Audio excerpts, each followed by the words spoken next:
হয় আমাৰ আজি ৬ দিন আমি হ'ল যি সমস্যাত ভুগি আহিছোঁ সাধাৰণ জনতাই এই কষ্টৰ পৰা নিৰাপদ পাবৰ কাৰণে আমাৰ সাধাৰণ জনতাই ভগৱানক চিন্তা কৰাৰ বাহিৰে আমাৰ বিশেষ আমি একো কৰিব নোৱাৰোঁ আৰু বাৰে বাৰে ঐচ্ছিক কৰ্তৃপক্ষক কৈছোঁ আপোনালোকে উন্নত মানৰ কাৰিকৰী ব্যৱস্থা আনি আমাক সোনকালে নিৰাপদ কৰক।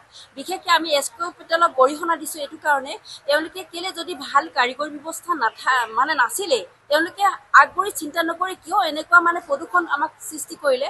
আমাৰ বহুত মহিলা গৰ্ভৱতী মহিলাৰ পৰা আদি কৰি গোটেই সমস্যাত ভুগিছোঁ। বিশেষকৈ বয়সস্থখিনি এনেও দুৰ্বল তাতে যিখিনি ডেফিচিয়েঞ্চি দেখিবলৈ পোৱা গৈছে আমি বহুত কষ্ট পাইছোঁ আৰু বিশেষকৈ সৰু ল'ৰা ছোৱালী ঘৰত সৰু সৰু কণ বাচ্চা বেলেগৰ ঘৰত থ'ব লগা পৰিস্থিতি হৈছে।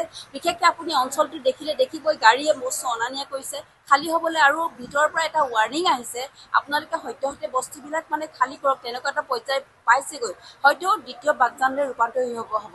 কিন্তু আমি ইয়াৰ পৰিত্ৰাণ পাব পাৰে সাধাৰণ জনতা হিচাপে ভগৱানক প্ৰাৰ্থনা কৰাৰ বাহিৰে আমাক বেলেগ একো ব্যৱস্থা নাই। আমি সাধাৰণ জনতা হিচাপে ইয়াতে উপস্থিত হৈ প্ৰাৰ্থনা জনাইছোঁ ভগৱানক নিৰাপদ কৰক। কওকচোন ইয়াৰ আমাৰ ঐঞ্জি আমি আইসকলে আহি ইয়াত সেৱা কৰিছোঁ যাতে ভগৱানৰ ওচৰত আমি শতকোটি খাটনি কৰিছোঁ যাতে তেওঁ আমাক উদ্ধাৰ কৰে বুলি আমি এই সজিলো কাহিয়ে নামঘৰত সেৱা কৰিছোঁহি আৰু ঐঞ্জি যাতে তেওঁলোকেও আমাক কাম কৰিছে নকৰা বুলি নকওঁ আমি তেওঁলোকে যথেষ্ট কষ্ট কৰিছে কিন্তু ফলটো হয় ধৰে নধৰে সেইটো নাজানো কিন্তু তেওঁলোকে যথেষ্ট কষ্ট কৰিছে। আমি সদায় ভগৱানৰ ওচৰত প্ৰাৰ্থনা কৰিছোঁ আৰু সেইটোৱে যাতে ভাল হ'ব লাগে। হয় আমাৰ আজি ৬ দিন আমি হ'ল যি সমস্যাত ভুগি আহিছোঁ সাধাৰণ জনতাই এই কষ্টৰ পৰা নিৰাপদ পাবৰ কাৰণে আমাৰ সাধাৰণ জনতাই ভগৱানক চিন্তা কৰাৰ বাহিৰে আমাৰ বিশেষ আমি একো কৰিব নোৱাৰোঁ আৰু বাৰে বাৰে ঐচ্ছিক কৰ্তৃপক্ষক কৈছোঁ আপোনালোকে উন্নত মানৰ কাৰিকৰী ব্যৱস্থা আনি আমাক সোনকালে নিৰাপদ কৰক।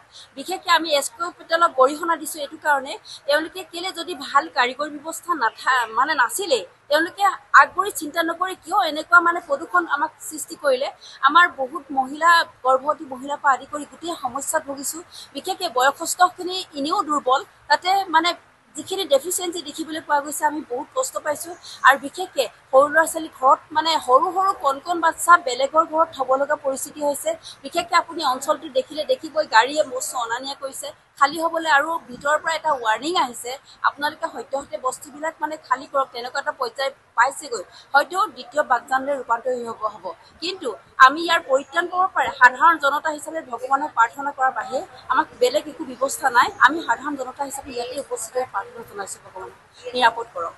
কওকচোন ইয়াৰ আমাৰ ঐঞ্জি আমি আইসকলে আহি ইয়াত সেৱা কৰিছোঁ যাতে ভগৱানৰ ওচৰত আমি শতকোটি খাটনি কৰিছোঁ যাতে তেওঁ আমাক উদ্ধাৰ কৰে বুলি আমি এই সজিলো কাহিয়ে নামঘৰত সেৱা কৰিছোঁহি আৰু ঐঞ্জি যাতে তেওঁলোকেও আমাক কাম কৰিছে নকৰা বুলি নকওঁ আমি তেওঁলোকে যথেষ্ট কষ্ট কৰিছে কিন্তু ফলটো হয় ধৰে নধৰে সেইটো নাজানো কিন্তু তেওঁলোকে যথেষ্ট কষ্ট কৰিছে।